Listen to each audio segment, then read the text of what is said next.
How to flip houses in 2025. I have a step-by-step guide that I'm going to share with you all. Last year, I sold 2 flips, and in today's video, I'm going to go step-by-step on how I did it. And so at each step, actually implement it right now in your business so you can start flipping houses in 2025. And for each section, I actually have dedicated videos on my channel. So for example, I'm going to talk about hard money loans. It's a way to finance your home flips. Just search on my channel, money loans or hard money loans. You'll see a full dedicated video on that step. This is a guide for people who are just learning, people who want to get consistent deals or get consistent flips. Me, myself, I am still learning, but I've been in the real estate game for the past maybe 6-7 years. And so when I transitioned into flipping, it was a little bit easier than somebody just starting out. But if you're just starting out, this is the perfect video for you. So I'm going to go step by step, and please be sure to comment if you have any questions, if you need clarifications. Like this video and subscribe to this channel. All right, so flip houses in 2025. The first thing that you need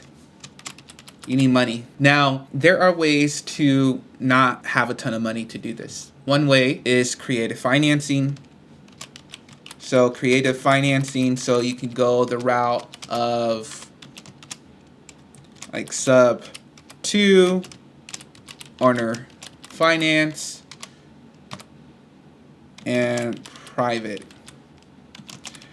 Now, sub 2 is essentially, let's say you found somebody who wants to sell their house and you know it needs to be fixed up, but they have a loan on the property and you don't have any money. If they're willing, you can be like, hey, I'll just take over your mortgage because I know you want to move, but you don't want to have a mortgage. I can't give you cash right now. I can just take over the payments and I can pay you cash later once I flip up the property. Or if you have some money, you can give them some money and you can say, hey, this is your money for the property and I'm just taking over the loan. You can go that route if you don't have much money. Another way is owner financing. If the property is free and clear and the owner just wants to sell the home, but they are okay with receiving payments along the way and getting their payments, the big payment later, you can let them know, hey, what about owner financing? Finance me for 6 months. I'll pay you interest only payments for the next 6 months. And then from there, I'll give you the final sell once I sell out this property. Or private money, if you have people in your group or you connect with an investor that has a good amount of cash who lends out money, you could be like, hey, I don't have any down payment. I just need 100% funding for the purchase and the rehab, and they'll give you the money. But usually with that, they need to see experience and they need just a good level of trust with you in order to do that for you. The other way is hard money loans, and this is how I did mine. Hard money loans are essentially, they're similar to like conventional loans you get at a bank, but they're not as taxing. Like they don't have as many requirements with credit score, with like how much money you make per month, other factors like that. You still need a down payment. Down payments are usually around 10%. So that's why I'm saying you need money to flip houses still. But once again, you can borrow, you can kind of combine the two. You can combine private money and hard money together, or you get private money for the down payment to the hard money lender. So if you're buying a house that's $200,000 and the hard money lender wants $20,000 as a down payment, you can go to your aunt, to your uncle and borrow $20,000 from them. And so now you're zero in the deal. You don't have any money in the deal. Now, the other thing with money is that the rehab, how are you going to finance that? You can do it the same way. Private money, your own money, and even hard money still lends you money for the rehab. That's the first thing that you have to understand. You need a way to know how you're going to purchase a deal. But I think the other big thing is just finding the deal. So that's the second step, the deal. Now, what is a deal? A deal needs to make money on paper. So if you find a property and it needs a ton of work and you know this property needs to be flipped, but the seller is not budging on price and they want a price based off of if the house is already fixed up, you can't necessarily give them that price, right? And so you have to know how to comp properties, how to analyze properties. Okay, what is this property worth? What is this property worth after I fix it? How much will my rehab cost be? So those are the things. So that's essentially comping the property. Doing that is super important to knowing a deal. The other thing about a deal is finding the deal. How do you find these deals? Number one, you can go on the MLS or like Zillow, Redfin, all of these other websites, and you can find properties that look like they need TLC, right? And usually they're priced a little bit lower, but usually everyone sees them and investors are looking too. And so they're super competitive to get. And they're usually priced at a higher price. The best way to get a deal is off market. They're not listed. There's different ways to do it. You can do driving for dollars. That's one way. That's essentially going around your neighborhood, writing down the address, knocking on that door later, or calling the owner, finding their number online to essentially buy their house. Another thing that you can do is you can pull a list from different websites that have distressed property owners. So, for example, you have PropStream, where you can find properties that maybe are in pre-foreclosure or are in probate, or maybe it's a tire landlord where it's a property where it was owned for a long time and it's free and clear and it's vacant, right? You can target that property by sending mailers or cold calling them. So all of these things, it's a lot, right? But these main things, so PropStream, pulling a list. So that's essentially pulling a list. So I'll just put that, pulling a list. And then after that, you have to either cold call, direct mail, you can do texting, you can do voicemails, you can do all these different things. So those, to me, these are the foundational parts to flipping. And the other way to find properties is to network. So with me, I was fortunate where the 2 deals that I sold last year were all through my network. One was through my part-time job, and then the second one was through a contractor that I knew that came across a deal. A realtor gave it to him. He didn't want it. He said, "Do you want it?" I was like, "Yeah." "Can you work on it for me?" Cool. We got the deal done. This is the best way because it's free and it doesn't cost any money to do. So network, network, network. So these are your foundational parts. And I have videos on mostly every one of these. So if you can just put direct mail in my channel, you'll find a full video. If you comping properties or comps or something like that, hard money. So those are the first 2 foundational. You really have to find a deal, make sure it works on paper. You have to understand just in general how much things will cost. To be honest, the main thing is just knowing the purchase and knowing what it can sell for. When you know what it can sell for and what you can purchase, you know, in between that, you just all like, okay, if it needs a gut job, it's between $70,000 to $100,000.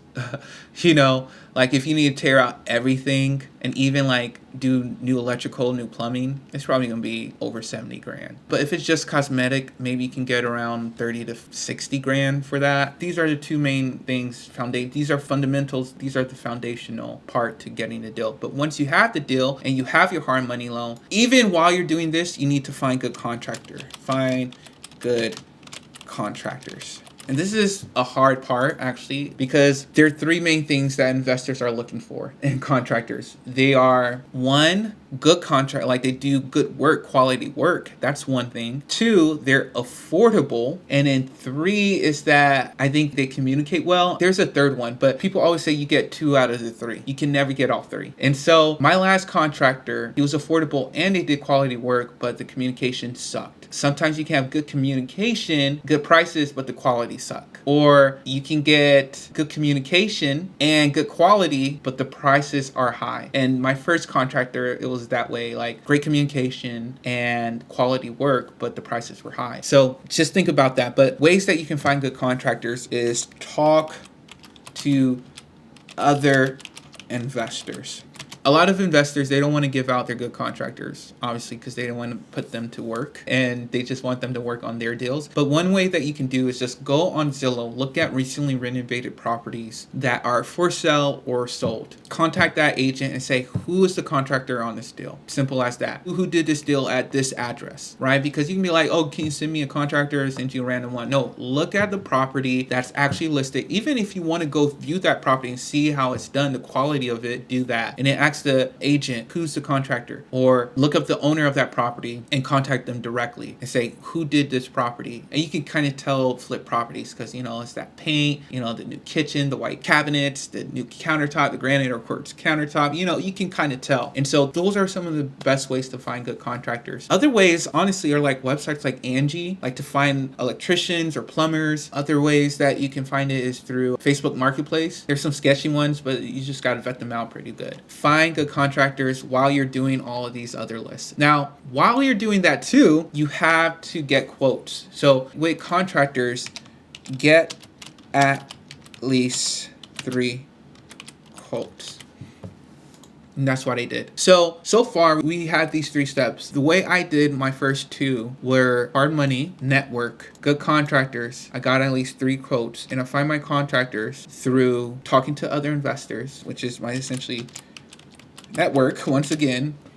And then I found another one, I talked to an agent agent. They were expensive, so I'm probably never going to use them again. But they did good work, and they were great on communication, and that's what I liked. That's how I did mine. So with contractors, you need to get 3 quotes. So 3 quotes is all like, okay, you walk the property with them, and when you get more skilled, you know your contractors, you kind of just send it to them, and they kind of get a gist. And after that, maybe you don't have to meet with them every time you go to the property, but an estimate. You need to get an estimate, 3 quotes. Be like, okay, this is the property I need. New flooring, new paint. It needs a new roof. It needs a deck. It needs an HVAC system, new plumbing, new electrical. It needs a clean out. It needs drywall repair here and 4 or 5 walls. We need towel. We need drywall repair, insulation here, different things like that. And you walk through the property and you get a quote, and that's essentially based off of your scope of work. The scope of work is just a list of things that you need to get done, and you usually send that to the contractor, and then they price in how much these things will cost. That's probably the best way to do it, is you do your scope of work first, and then you send it to your contractor, and then you guys walk it together, and they can just fill it out. Some contractors, they just like to go there and just write down for themselves their scope of work. I don't really like doing it that way, because you're the owner of the house. You're all like, I want it, this is what I want. You can work with them. Scope of work, you have to get it under contract. You have to put them under contract, sign a contract.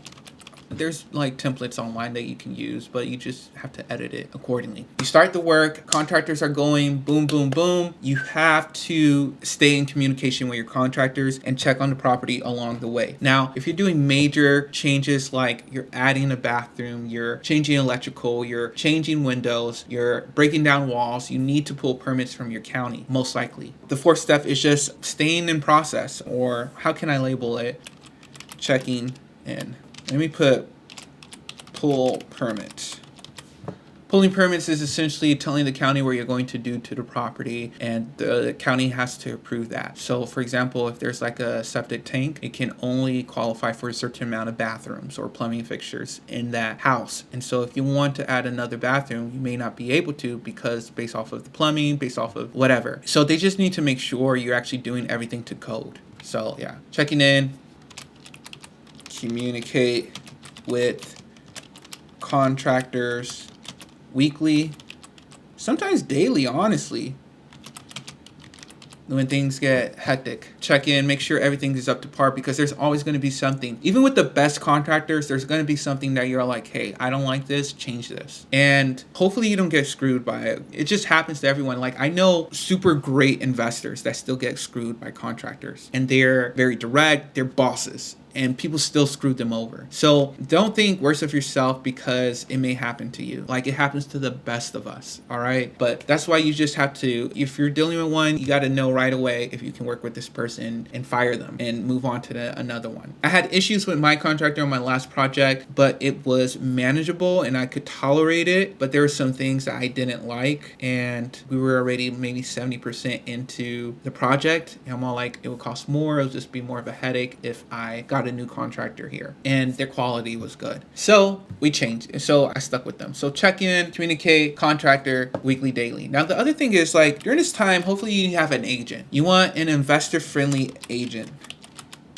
Now with the agent, they need to give you tips of what sells, design tips. Honestly, you can look this up online, flip properties that sold, and just look on HG, because when you're flipping a house, you need to make it super broad. If people are like, don't look at HGTV, HGTV sells. I know there was a trend of gray walls and gray floors. During that time, it was actually selling super fast, right? And now we're out of that trend, and you can see on HGTV, they no longer post stuff like that. Now you're more warm tones, right? You're more that light oak on the cabinets, or even like some moody rooms, right? Where you just paint a room like a velvet color, or like a forest green, or like a deep dark blue, and you have maybe darker woods now, but it's still light and warm and airy in the house. That's what's trending right now in 2025. So that's a good tip for you all. And so my last house, I was following that theme a little bit. Also, you want to know how much you can sell it for. So have them give you prices on, okay, what can I sell this house for? You're seeing the updates I'm doing on the bathroom, on the kitchen. You know, I'm going the extra mile. I'm putting quartz instead of granite. I'm putting tile instead of just fiberglass shower. Like, this should raise the price. What do you think it should sell for? So I was happy because my house, it passed the appraisal. It appraised super well. I don't even know the appraisal price, but it appraised for the selling price at least. And so it sold. I didn't have to lower it or anything like that.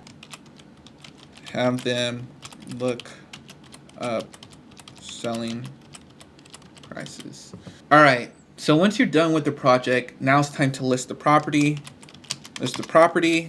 Okay, the hardest parts are, I don't think getting money is super hard because hard money loans, it's super easy to get if you have cash for down payment, and that's it essentially, and to like fund the rehab a little bit, but you don't need that much. This is hard creative financing, but hard money is not. You just gotta know people. This is hard. This is hard. The process, once you have a decent contractor, is fine. It can be stressful, but you know, checking in, just making sure, you know, letting them know about the design. You know, some contractors, they're all like, we're labor only, you got to provide the materials, and then you have to do that accordingly. That's not that bad. After this, it's just pretty simple. You just have to list it at the right price. List at, I like to go a little bit lower sometimes. List at price lower than market, and then that's way you can get a bidding war if it's a really good property and it can really jack up the price. But in today's market, you probably want to list it closer to what you want to list it at because it may not get bid up.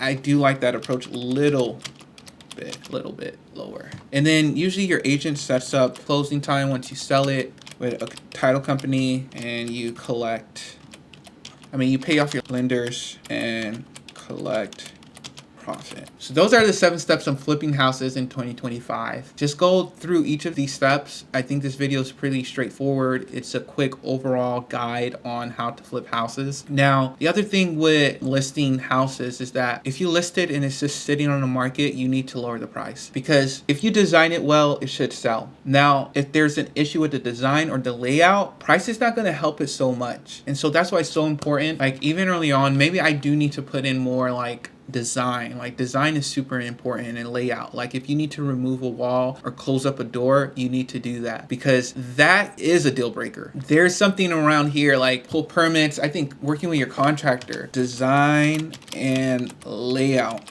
is so key. Design and layout, so key. With the design, you don't have to go so expensive. If you want to go for that middle of the road price, go with middle of the road material. You don't need to get quartz. You don't need to tile up every bathroom, maybe just the master. But the other bathrooms can get fiberglass shower and just a white vanity with regular lights, right? For your flooring, you don't have to go hardwood floors. You can go LVP or laminate, right? You can go different type of materials. You just have to know, with the design and layout, you need to go directly to what you're marketing. Like the middle of the road, if you want to go higher end, then you need higher end materials. Now, if your market is not higher end, like you can't go to the hood and put higher end materials and expect a high price. Well, I mean, gentrification, that's essentially what they do. But a lot of times that doesn't work. So there's pros and cons to each. For the 2 properties I sold, the first one was definitely more middle of the road, affordable. And I think I did spend a little bit too much on the rehab, but it's whatever. And I sold it, and I sold it for a middle of the road price, but I just got it at a stupid deal that it was a good profit. But the second house, I did go higher end. I did quartz, I did tile, I did super nice tile. Like, I crushed the master bathroom. It was awesome. The exterior, I could have done a better job, but I'm glad how it turned out. But my profit wasn't as high as the first one, but I'm proud of how it came out, and I'm glad that it sold because it was winter season. It was coming into winter season and it was slowing down the market, but I'm glad I sold it. So this is essentially my step-by-step guide on how to flip houses in 2025. 7 steps. If you all have any questions, please let me know down below. Be sure to like, subscribe, and comment down below.